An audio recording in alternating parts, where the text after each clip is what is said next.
क्या एक कांग्रेस शासित प्रदेश में भारतीय टीम की जीत का जश्न मनाने पर क्रिकेट फैंस को डंडे मिलेंगे, उनके साथ मारपीट की जाएगी?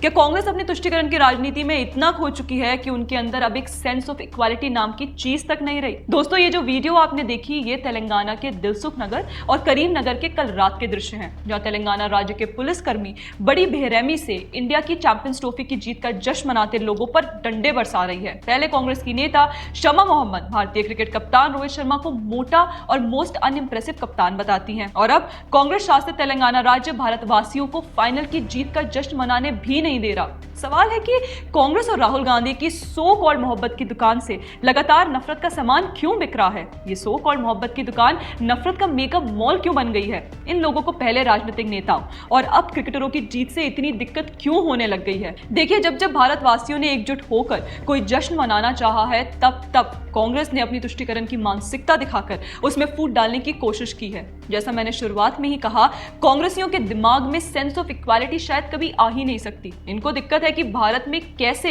हिंदू मुसलमान मिलकर किसी जीत का जश्न मना सकते हैं, या फिर कोई एक समुदाय ही जीत का जश्न क्यों मना रहा है। यह राहुल गांधी की डिवाइड एंड रूल पॉलिसी ही है, जो लोगों के अंदर इतनी बैठ गई है कि कल जब भारत की जीत का जश्न मनाते हुए मध्य प्रदेश के महू में कुछ लोगों का एक समूह पास के एक मस्जिद के सामने से निकल रहा था, तो दूसरे गुट के लोगों ने पत्थरबाजी शुरू कर दी और वाहनों को आग लगाकर वहां तोड़ फोड़ मचा दी। हालांकि वहां के डीआईजी की माने तो सिचुएशन फिलहाल अंडर कंट्रोल है। फ्रीडम ऑफ एक्सप्रेशन के नाम पर रोना गाना करने वाले कांग्रेस पार्टी क्यों अब अपने ही लोगों को भारत की जीत का जश्न मनाने से रोक रही है? पर खैर, इसमें कोई आश्चर्य की बात नहीं है, क्योंकि कांग्रेस में भारत विरोधी मानसिकता हमेशा से रही है। राहुल गांधी का विदेश जाकर अपने ही देश की बुराई करना और भारत विरोधी ताकतों से मिलना इसका सबसे बड़ा उदाहरण है कि कैसे सरकार का विरोध करते करते कांग्रेस वास्तव में एक भारत विरोधी पार्टी बन चुकी है। इनफैक्ट हमने अपने एक पुराने वीडियो में भी आपको बताया था कि कैसे क्रिकेटरों से लेकर फिल्मी कलाकारों तक, भारतीय सेना से लेकर हमारे उद्योगपतियों और भारत के स्पेस प्रोग्राम्स तक